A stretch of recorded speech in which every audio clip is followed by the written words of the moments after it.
عید الاضحیٰ کے دن بلیاں اچانک کہاں غائب ہو جاتی ہیں؟ بلی کی پیدائش کا عجیب و غریب راز۔ پیارے دوستوں، عید الاضحیٰ کا دن آتے ہی ہر طرف قربانی کی تیاریوں کا شور سنائی دیتا ہے۔ گلیوں میں جانوروں کی گہما گہمی، بچوں کا خوشی سے دوڑنا اور گوشت کے پکوانوں کی خوشبو ہر جانب پھیلی ہوتی ہے۔ لیکن ان سب کے بیچ ایک بات ہر سال خاموشی سے رونما ہوتی ہے، اور وہ ہے بلیوں کا اچانک غائب ہو جانا۔ بچپن میں ہم اکثر سنتے تھے کہ بلیاں ان دنوں حج پر چلی جاتی ہیں۔ یہ جملہ بظاہر معصوم لگتا ہے، لیکن یہی بات ہر سال ہمارے ذہن میں ایک نیا سوال چھوڑ جاتی ہے۔ کیا واقعی بلیاں حج پر جاتی ہیں، یا یہ کسی بڑے راز کا پردہ ہے؟ اور آخر وہ کون سی غیبی حکمت ہے جو ہر سال عید کے دنوں میں بلیوں کو ہم سے چھپا دیتی ہے؟ اور سب سے بڑھ کر بلی کی پیدائش سے جڑا وہ پراسرار راز کیا ہے، جس کا ذکر نہ کتابوں میں ملتا ہے اور نہ ہی عام گفتگو میں؟ اگر آپ کو لگتا ہے کہ بلی ایک عام سی مخلوق ہے، تو یقین جانیے آج کی ویڈیو آپ کے اس خیال کو ہمیشہ کے لیے بدل کر رکھ دے گی۔ چلیے ان پردہ نشین رازوں کو بے نقاب کرتے ہیں۔ یاد رہے ناظرین، بلیوں کی کچھ حرکات ایسی ہوتی ہیں جو انسانوں کی سمجھ سے بالاتر ہوتی ہیں، لیکن یہی حرکات انسان کو حیرت میں ڈال دیتی ہیں۔ دنیا کی تاریخ میں ایسے بھی واقعات ملتے ہیں جہاں بلی کو معمولی جانور نہیں بلکہ اہم اور مقدس مخلوق سمجھا گیا ہے۔ یہ صرف ایک بلی ہی تھی جس کے قتل پر قدیم روم اور قدیم مصر جیسی عظیم سلطنتوں کے درمیان جنگ کا آغاز ہوا۔ وقت گزرنے کے ساتھ بلی کے وجود سے بڑی حیران کن معلومات سامنے آتی گئیں۔ مثال کے طور پر ایک بلی کی زندگی کا پہلا سال انسان کے 15 سال کے برابر مانا جاتا ہے، جبکہ اس کا دوسرا سال 25 انسانی سالوں کے برابر ہوتا ہے۔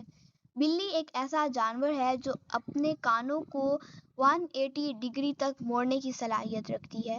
اس کی روز مرہ کی زندگی کا تقریباً 70% حصہ نیند میں گزرتا ہے، جبکہ 15% حصہ وہ اپنے جسم کو صاف کرنے میں رکھتی ہے۔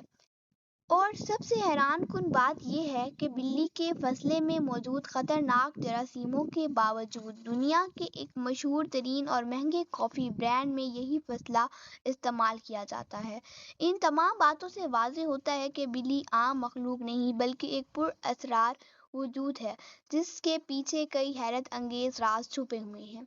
ناظرین، بلیوں کی پیدائش کے حوالے سے تفسیر روح المعانی میں یہ بات درج ہے کہ فرشتے نور سے، جن آگ سے اور انسان مٹی سے پیدا کیے گئے ہیں، جبکہ کتے، بلی، مچھلی اور دیگر جانوروں سمیت تمام مخلوقات کو انسان کے تابع کر کے مٹی اور پانی سے بنایا گیا ہے۔ ان حقائق کو دیکھتے ہوئے ایک سوال ضرور ذہن میں ابھرتا ہے، آخر بلیوں کو پیدا کرنے کے پیچھے اللہ کی کون سی حکمت پوشیدہ ہے؟ کیا یہ محض ایک عام سا جانور ہے، یا پھر اس کے اندر کوئی ایسا راز ہے جسے ہم آج تک نہیں سمجھ پائے؟ تو اس حوالے سے ناظرین، ایک روایت یوں بیان ہوئی ہے کہ بلی کو پیدا کرنے کے پیچھے اللہ کی جو حکمت ہے وہ کچھ اس طرح سامنے آتی ہے۔ جب حضرت نوح علیہ السلام کی قوم پر پانی کے ذریعے عذاب نازل ہوا اور اللہ تعالیٰ نے حضرت نوح علیہ السلام کو کشتی بنانے اور ہر جاندار اور پرندے کا ایک جوڑا اس میں سوار کرنے کا حکم دیا، تو حضرت نوح علیہ السلام نے حکم کی تعمیل کی۔ کشتی پانی میں روانہ تھی کہ اچانک کشتی میں چوہے پیدا ہو گئے، جنہوں نے کشتی کے مختلف حصوں کو کاٹنا شروع کر دیا۔ کشتی میں پانی داخل ہونے کا خطرہ پیدا ہو گیا۔ حضرت نوح علیہ السلام نے دعا کی، اے پروردگار، مجھے ان چوہوں سے نجات فرما۔ اللہ تعالیٰ نے حضرت جبرائیل علیہ السلام کو حکم دے کر حضرت نوح علیہ السلام کے پاس بھیجا کہ وہ کشتی میں موجود شیر کے پیٹھ پر ہاتھ پھیریں۔ جب حضرت نوح علیہ السلام نے شیر کی پیٹھ پر ہاتھ پھیرا تو شیر کی ناک سے ایک زوردار چھینک آئی، اور اس کے دونوں نتنوں سے بلی کا ایک جوڑا نر اور مادہ نکل کر کشتی میں آ گرا۔ انہوں نے چوہوں کے مکمل صفایا کر دیا۔ تاہم یہ بات غور طلب ہے کہ اگر چوہے اس وقت ختم ہو گئے تھے تو پھر ان کی نسل آج تک کیسے باقی ہے؟ یہ ممکن ہے کہ سیلاب کے بعد اللہ تعالیٰ نے دوبارہ بلی کے نتنوں سے بذریعہ چھینک چوہوں کو پیدا فرمایا ہو، لیکن اس راز کا مکمل علم صرف اللہ تعالیٰ کے پاس ہی ہے۔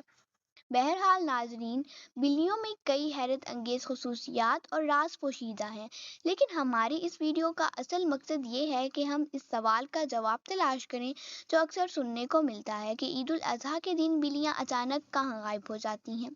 یہ وہ سوال ہے جو بلیوں کے بارے میں اکثر ذہنوں میں اٹھتا ہے اور ہم آج اس کا جواب دینے کی کوشش کریں گے۔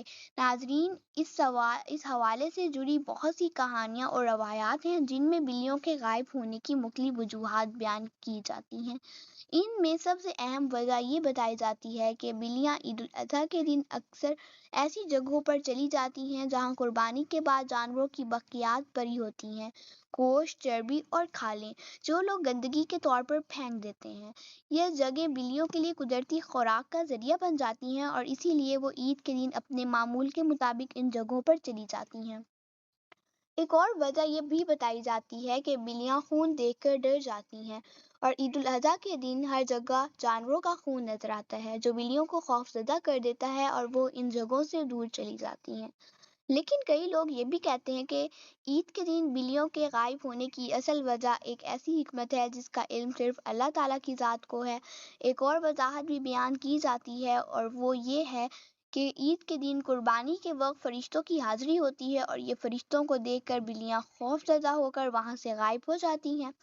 لیکن اس حوالے سے قرآن و حدیث میں کوئی واضح دلیل موجود نہیں، اس لیے ہم عید کے دن بلیوں کے غائب ہونے کو اسلام سے نہیں جوڑتے۔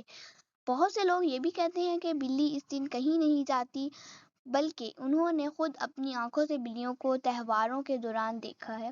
اب ناظرین، عید کے روز بلیاں کہاں جاتی ہیں، اس سے متعلق آپ سب کی کیا رائے ہے، ہمیں کمنٹس میں ضرور بتائیے گا۔ ناظرین، یہاں ہم آپ کو بلیوں کے متعلق کچھ احادیث اور مزید دلچسپ معلومات فراہم کرتے ہیں۔ جو بلیاں کسی کی ملکیت نہ ہوں، انہیں پالنے میں کوئی حرج نہیں، جیسا کہ حدیث میں سیدنا عبداللہ بن عمر رضی اللہ عنہ سے روایت ہے کہ رسول اللہ صلی اللہ علیہ وآلہ وسلم نے فرمایا، ایک عورت کو بلی کی وجہ سے عذاب ہوا، اس نے بلی کو قید کر کے رکھا یہاں تک کہ وہ مر گئی، پھر اس بلی کی وجہ سے وہ جہنم میں گئی، کیونکہ جب اس نے بلی کو قید میں رکھا تو نہ اسے کھانا دیا، نہ پانی، اور نہ ہی اسے آزاد کیا تاکہ وہ خود کیڑے مکوڑے کھا کر گزارا کر لیتی، یعنی اس نے بلی کو تڑپاتے ہوئے مارا، اس لیے وہ جہنم میں گئی۔ ناظرین، ایک سائنسی اندازے کے مطابق بلی کو تقریباً 10,000 سال پہلے سدھایا گیا یا پالتو بنایا گیا۔ بلی آج کے دور میں سب سے عام پالتو جانوروں میں سے ایک ہے۔ بلیوں کو شروع میں شاید اس وجہ سے سدھایا گیا کہ یہ چوہے کھاتی ہیں اور اکثر جہاں اناج محفوظ کیا جاتا ہے وہاں انہیں پالا جاتا ہے۔ بعد ازاں بلیاں انسانوں کی دوست اور پالتو جانور کے طور پر بھی پالی جانے لگیں۔ سیدنا عبداللہ بن عمر رضی اللہ عنہ سے روایت ہے کہ رسول اللہ صلی اللہ علیہ وآلہ وسلم نے فرمایا، اگر بلی کھانے میں کچھ کھا لے یا پانی پی لے تو وہ پلیت اور نجس نہیں ہوتی۔ حضرت عائشہ رضی اللہ عنہا نے بھی فرمایا، جب بلی نے ہریرہ کھایا تو انہوں نے وہی کھانا دوبارہ کھایا اور فرمایا، یہ بلی نجس نہیں بلکہ تم پر آنے جانے والی ہے۔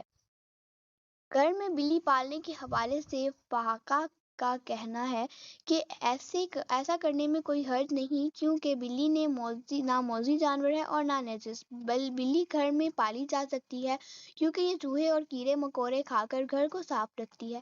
اسلام میں بلیوں کو محبت اور احترام کے ساتھ رکھنے کی ترغیب دی گئی ہے اور بلیوں کے ساتھ حسن سلوک کی تعلیم بھی دی گئی ہے۔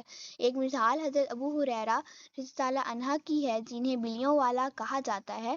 ایک دن انہوں نے گرمی کی شدت سے ایک بلی کو دیوار کے ساتھ چمٹا دیکھا اور اسے اپنی آستین میں چھپا لیا تاکہ وہ گرمی سے بچ سکے۔ سائنسی اعتبار سے بلی پالنے کے کئی فوائد ہیں۔ بلیوں کا انسان سے تعلق ڈپریشن کے علاج میں مددگار ثابت ہوتا ہے۔ بلی کے بالوں میں ایسے بیکٹیریا پائے جاتے ہیں جو انسان کے ڈپریشن کو کم کرنے میں مدد دیتے ہیں۔ بلی کو اپنے ساتھ بٹھا کر یا گود میں لے کر آپ نہ صرف اپنی بلی کو خوش کر سکتے ہیں بلکہ خود بھی ڈپریشن سے نجات حاصل کر سکتے ہیں۔